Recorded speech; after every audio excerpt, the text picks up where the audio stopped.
O cérebro ignora o não? Desvende esse mistério. Você já parou para pensar por que é tão difícil seguir uma instrução negativa?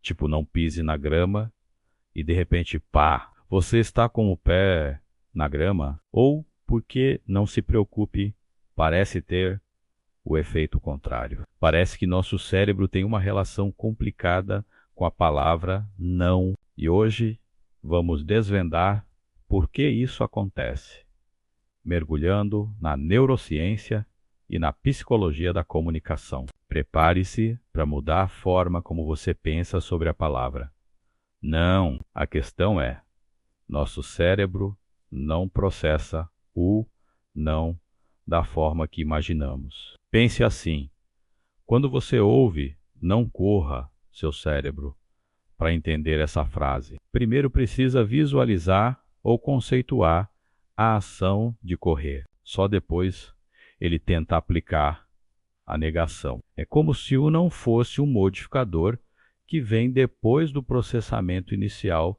do conceito principal. A estrutura neural para a ação, correr, preocupar-se, é ativada antes ou em conjunto com a estrutura para a negação. Em cenários de estresse ou urgência, essa segunda etapa de negação pode ser ignorada ou atenuada, levando à ação indesejada. Estudos de neuroimagem mostram que as áreas do cérebro responsáveis pelo planejamento e execução de ações são ativadas quando ouvimos instruções negativas, antes mesmo de processarmos a negação. Isso significa que, por um breve momento, seu cérebro já pensou naquilo que você não deveria fazer. E quais são as consequências práticas disso? Na psicologia da comunicação, isso é enorme. Se você diz a uma criança,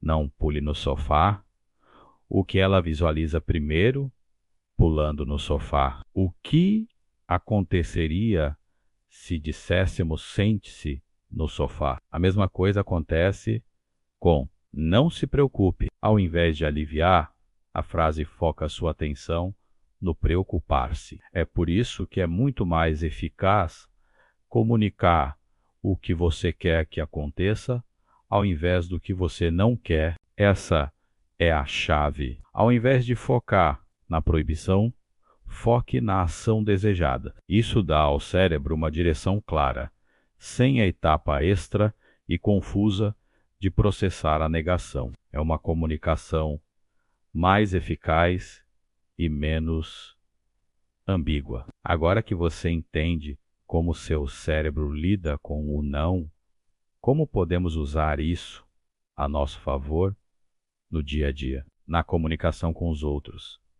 Seja claro e positivo. Em vez de não seja preguiçoso, diga seja produtivo. Ou vamos focar nas tarefas, na comunicação consigo mesmo.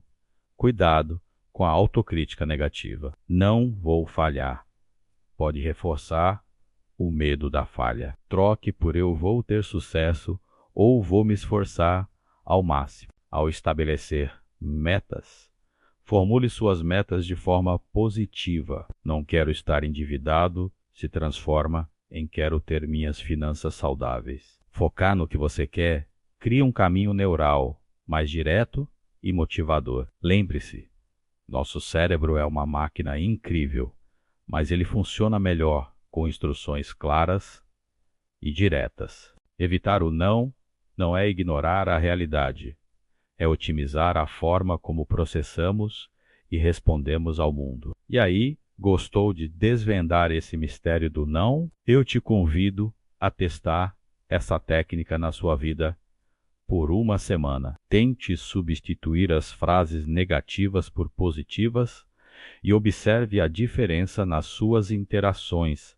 e no seu próprio pensamento. Compartilhe suas experiências nos comentários abaixo. Eu quero muito saber o que você descobriu. Se você achou este vídeo útil, não se esqueça. Opa! Veja só, eu quase cometi o mesmo erro. Deixe seu like e inscreva-se no canal para mais conteúdos como este. Aproveite para ativar o sininho para não perder nenhuma novidade. Muito obrigado por assistir. Até o próximo vídeo e lembre-se, foque no positivo.